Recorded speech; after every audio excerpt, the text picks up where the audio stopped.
Pembacaan kita pada saat ini diambil dalam kitab Kudus Perjanjian Lama, yaitu kitab Kejadian pasalnya yang kedua. Kita baca dari ayat yang ke-8 hingga ayat yang ke-15. Kejadian pasal 2 dibaca dari ayat yang ke-8 hingga ayat yang ke-15. Demikian bunyi firman Tuhan. Di bawah perikop manusia dan Taman Eden. Ayat 8. Selanjutnya Tuhan Allah membuat taman di Eden di sebelah timur. Disitulah ditempatkannya manusia yang dibentuknya itu. Lalu Tuhan Allah menumbuhkan berbagai pohon dari bumi yang menarik dan yang baik untuk dimakan buahnya, dan pohon kehidupan di tengah-tengah taman itu, serta pohon pengetahuan tentang yang baik dan yang jahat. Ada satu sungai mengalir dari Eden untuk membasahi taman itu, dan dari situ sungai itu terbagi menjadi 4 cabang.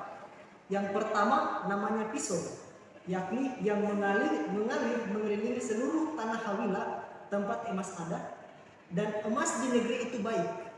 Di sana ada damar berdolah dan batu krisopras. Nama sungai yang kedua ialah Gihon, yakni yang mengalir mengelilingi seluruh tanah Kus. Nama sungai yang ketiga ialah Tigris, yakni yang mengalir di seluruh tanah Asmur. Dan sungai yang keempat ialah Efrat. Tuhan Allah mengambil manusia itu dan menempatkannya di Taman Eden untuk mengusahakan dan memelihara taman itu. Sampai demikian pembacaan firman Tuhan. Berbahagialah kita semua yang sudah mau membaca serta mau merenungkan firman Tuhan dan mau melakukan itu dalam kehidupan kita sehari-hari. Nah teman-teman, dari pembacaan firman Tuhan kita tadi, di sini saya mengambil satu tema untuk perenungan kita, yaitu memelihara pemberian. Nah teman-teman yang dikasih Tuhan, perlu kita ketahui bersama bahwa kitab Kejadian itu ditulis oleh Musa untuk memberikan pemahaman yang lebih mendalam tentang umat Tuhan mengenai bagaimana Tuhan menciptakan langit, bumi, dan segala yang ada di permukaan bumi. Pada pasalnya yang kedua, di situ dari ayat yang ke-8 membahas bagaimana Tuhan menciptakan tempat tinggal untuk manusia dan bagaimana Tuhan menugaskan manusia untuk menjaga serta memelihara tempat yang sudah Tuhan siapkan. Nah, yang ingin saya sampaikan di sini adalah bahwa kita harus tahu bahwa Tuhan menyiapkan yang terbaik untuk kita manusia, dan sebagai manusia kita harus merawat apa yang dipersiapkan dan diberikan Tuhan.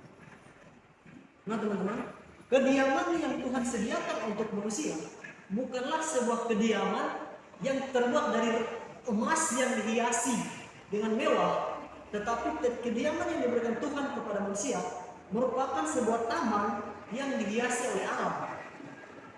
Tuhan sendiri yang membuat taman itu. Jadi kita bisa menganggap bahwa kediaman itu merupakan tempat yang paling sempurna dan tempat yang paling menyenangkan yang ada di bawah langit. Nah, dari sini kita bisa melihat bahwa betapa istimewanya Tuhan memperlakukan manusia. Tuhan sudah menyiapkan yang terbaik kepada manusia sebelum menempatkan manusia. Setelah Tuhan mempersiapkan segala yang terbaik untuk diberikan kepada manusia, lalu Tuhan mengambil manusia itu dan Tuhan menempatkannya manusia itu di Taman Eden. Setelah Tuhan menempatkan manusia itu, Tuhan memberikan tugas kepada manusia, yaitu untuk mengusahakan dan memelihara taman itu. Artinya teman-teman, Tuhan memerintahkan kita untuk mengusahakan tempat di mana kita tinggal. Tuhan tidak hanya menempatkan kita untuk menikmati, untuk bermain, tetapi Tuhan memerintahkan kita untuk mengurus tempat di mana kita tinggal, tempat di mana kita menetap. Jadi saya belajar dulu teman-teman. Misalnya kita bisa lihat bahwa ketika orang tua ingin memberikan warisan berupa tanah kepada tanah perkebunan kepada anak, sebelum memberikan itu mereka akan menyiapkan yang terbaik yang bisa mereka lakukan agar kedepannya anak-anak atau cucu-cucu dan keturunan mereka hanya akan menikmati apa yang sudah mereka persiapkan. Dan sebelum pembagian itu diberikan, pasti orang tua akan berpesan kepada anak-anaknya bahwa mereka harus menjaga dan memelihara apa yang sudah diberikan. Nah teman-teman, yang menjadi permasalahan sekarang di zaman ini, sebagian besar dari kita hanya tahu cara menikmati apa yang sudah ada, menikmati apa yang sudah tersedia di sekitar kita. Kadang-kala kita tidak peduli untuk memelihara, kadang-kala kita tidak peduli untuk mengurus. Yang kita pedulikan hanya bagaimana cara kita untuk menikmati hal-hal yang ada di sekitar kita. Padahal teman-teman, Tuhan sendiri sudah memberikan tugas kepada manusia untuk mengelola, untuk memelihara apa yang sudah Tuhan persiapkan, apa yang sudah Tuhan berikan kepada kita. Namun kita sebagai manusia lalai untuk melakukan tugas yang diberikan Tuhan.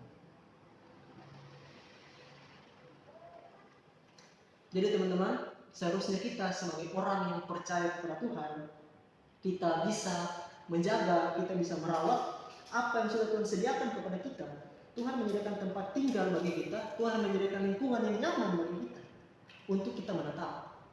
Jadi saudara-saudara, sebagai orang yang percaya kepada Tuhan, sebagai orang yang taat kepada Tuhan, marilah mulai sekarang kita menjaga, kita memelihara, mari kita merawat lingkungan di sekitar kita, mari kita rawat apa yang sudah Tuhan persiapkan dan sudah Tuhan berikan kepada kita, agar ke depannya kita bisa selalu menikmati kenyamanan yang telah Tuhan berikan bagi kita. Demikian firman Tuhan. Amin.